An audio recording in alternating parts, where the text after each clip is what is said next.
Horlicks খাবে বাবা? সত্যি সত্যি হরলিক্স খাবো বাবা? কি মজা, কি মজা! আমার হরলিক্স খেতে খুব ইচ্ছা করে। ডাক্তারবাবু বলেছেন দুবেলা তোমাকে হরলিক্স খেতে। তুমি বসো, আমি গরম জলটা করে নিয়ে আসছি। কেমন?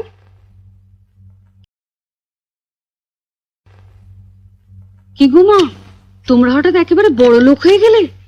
এবার থেকে 10-20টা ঝি চাকর রাখো, যে তোমার পান সেজে দেবে। হঠাৎ এই কথা বলছিস কেন? এবার থেকে আর অভাব অভাব বলে টাকা ধার চেও না। যা বলবি সোজাসুজি বল। বড় লোকের দেখলি কি? রোজই তো শুনি বড় অভাব, টাকা নেই, সংসার চলছে না। এদিকে তো ঘরে ঘরে হরলিক্স খাওয়া হচ্ছে। হরলিক্স? মা তো হরলিক্স দাও না, চেটে চেটে খাবো। দিচ্ছি বাবা।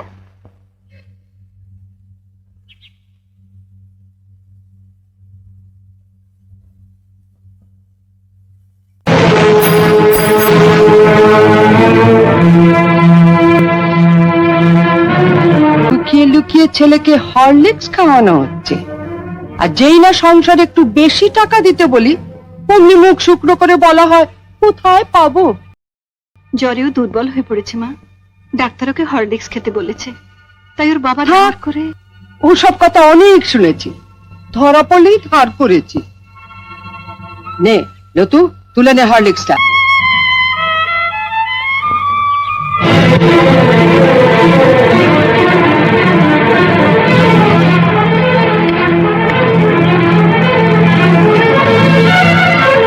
শোনো বড় বউ, আমি আগেও বলেছি আবারও বলছি, যার স্বামী যেমন রোজগার করবে তার ঘরে তেমনি খাওয়া দাওয়া হবে।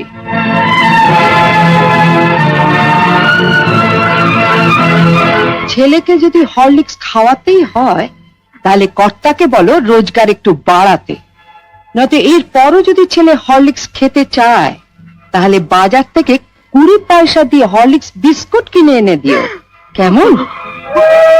আইলো তু। ও দিদু, ও দিদু, দিদু আমাকে একটু হরলিক্স দাও না, চেটে খাবো। হরলিক্স খাবে? ওইখানে হরলিক্স পড়ে আছে, যা গিয়ে চেটে চেটে খা। খালি খাওয়া খাওয়া আর খাওয়া, মরতে পারিস না তোমাকে, মরতে পারিস না, মরতে পারিস না। ওকে মারছো কেন? ওর কি দোষ? আমি আর পাচ্ছি না ছোট, মা হয়ে ছেলেকে একটু হরলিক্স খাওয়াতে পারবো না, সে অধিকারটুকু আমার নেই।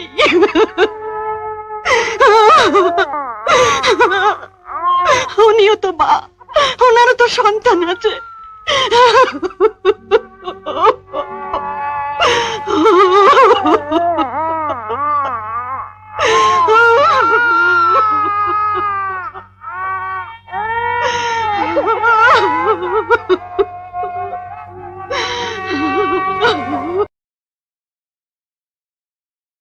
আমার পেছনে লাগা? আমার ঠাকুরপুকে পুঁটি মাছ খেতে দেয়নি, আমি ওর ছেলেকে হরলিক্স খেতে দেব না।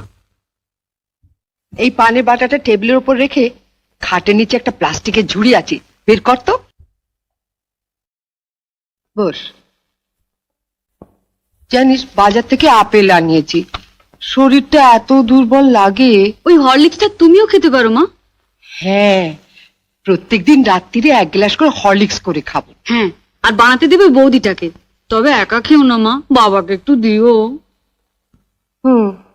বিয়ের পর তো বাবাকে কিছু খাওয়ালি না, তা এতই যখন খাওয়াবার শখ তখন বাজার থেকে একটু বিষ এনে দে। অসুস্থ নাতিটার মুখ থেকে কেড়ে নিয়ে আসা হরলিক্সটা তোর মাই খা। ঠিক আছে, তোমাকে আর খেতে হবে না। দেখ তো মিষ্টি কিনা।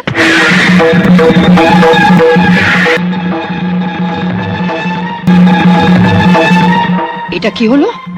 আপনি তো একটু আগে বড়দির ঘরে বলে এলেন মা, যার স্বামী যেমন রোজগার করবে তার ঘরে তেমন খাওয়া দাওয়া হবে। আপনার স্বামী তো মাত্র 150 টাকা পেনশন পায় মা।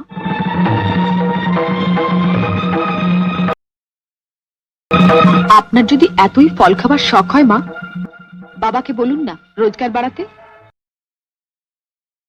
নয়তো এর পরেও যদি আপনার ফল খাওয়ার শখ হয় তাহলে বাজার থেকে 20 পয়সা দিয়ে কুল কিংবা পানি ফল এনে খাবেন, কেমন?